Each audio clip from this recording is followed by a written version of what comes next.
Bonjour tout le monde, j'espère que vous allez bien.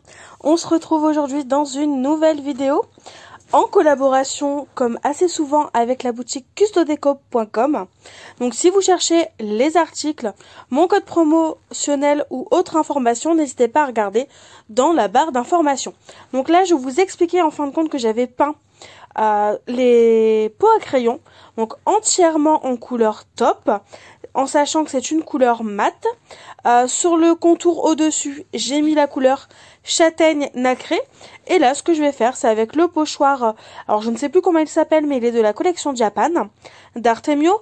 Je vais ajouter tout simplement de la couleur châtaigne nacré sur les endroits où j'ai mis de la peinture taupe, histoire que ça ressorte et que ça apporte un peu de lumière.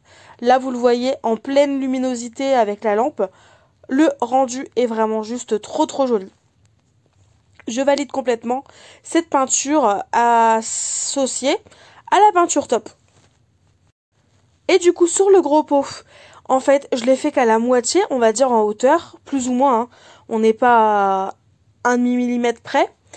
Et sur le plus petit pot que je vais vous montrer là tout de suite, j'ai fait sur toute la surface du pot. Je trouvais que ça pouvait changer, c'était différent d'un pot à l'autre, et du coup je trouvais ça plus sympa. Voilà. Après, peut-être que si c'était à refaire, je ferai autrement, mais en tout cas, sur le moment, ça me plaisait, et d'ailleurs, ça me plaît toujours autant. Donc, je l'ai fait hors caméra, évidemment. Vous commencez à me connaître. Ce genre de tâches, je vous montre brièvement ce que je fais, mais après, je le fais hors caméra parce qu'il n'y a pas d'intérêt d'avoir une vidéo qui dure 30 minutes. Et donc là, c'est parti. Il ne reste plus qu'à attaquer la décoration des pots à crayon, en sachant que j'ai pas trop développé la décoration, parce que c'est des pots à crayon, et même s'ils auront tendance à ne pas bouger de mon bureau, le papier, ça reste du papier. Et donc, ce n'est pas... on va dire éternel, et ça risque de s'abîmer dans le temps. C'est pour ça que j'ai voulu faire quelque chose d'assez simple, et en même temps, vous commencez à me connaître, les choses simples, ça me correspond aussi très bien, et je pense que je ne saurais pas faire autrement. Concernant les produits que j'utilise tout simplement les dies, enfin du moins les sets de dies des nouvelles collections. Donc il y a Once Marie, Mon Essentiel, Slow Life. Ouais, c'est ça.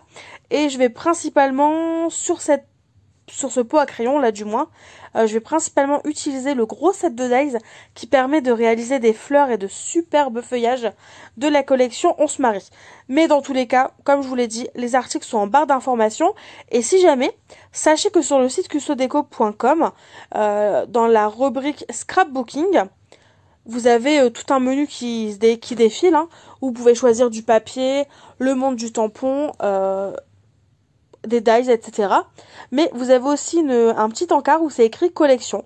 Vous cliquez sur cet encart, vous choisissez la collection qui vous intéresse, et après avoir cliqué sur la collection qui vous plaît, vous allez avoir tous les articles qui correspondent plus ou moins,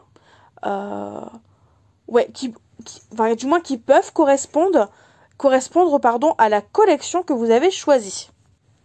Et je dis plus ou moins, tout simplement parce qu'on n'a pas forcément la même façon de voir les choses.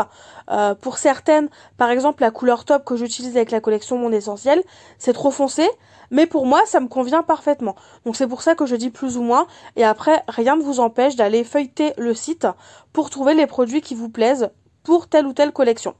Là, je vous ai montré, pendant que je racontais mes petites histoires, j'ai mis en fait une bande de double face sur le haut du pot à crayon, et ensuite j'applique tout simplement de la corde, de la ficelle jute sur tout le haut, sur 3 hauteurs. Une fois que j'aurai terminé d'appliquer la corde sur le gros pot à crayon, on va passer à la décoration du petit pot. Je vais me baser plus ou moins sur les mêmes choses, du moins je vais prendre dans mes découpes que j'avais déjà préparées. Et je vais ajouter la petite corde à la fin, mais comme il n'y a rien de grand, enfin il y a rien d'exceptionnel dans ce que je vais faire, je vais vous laisser en musique et on se retrouve là à la fin pour la clôture de la vidéo.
Du coup, comme je vous l'avais dit, il ne me reste plus qu'à ajouter la ficelle. Concernant l'intérieur des pots à crayon, je n'ai pas mis de peinture, tout simplement parce que ça va s'user en fait en mettant et en enlevant mes outils. Sinon, la vidéo est terminée. N'hésitez pas à me dire en commentaire ce que vous en pensez. Et en attendant de nouvelles vidéos, je vous fais tout simplement de gros bisous et je vous dis à très vite. Bye bye!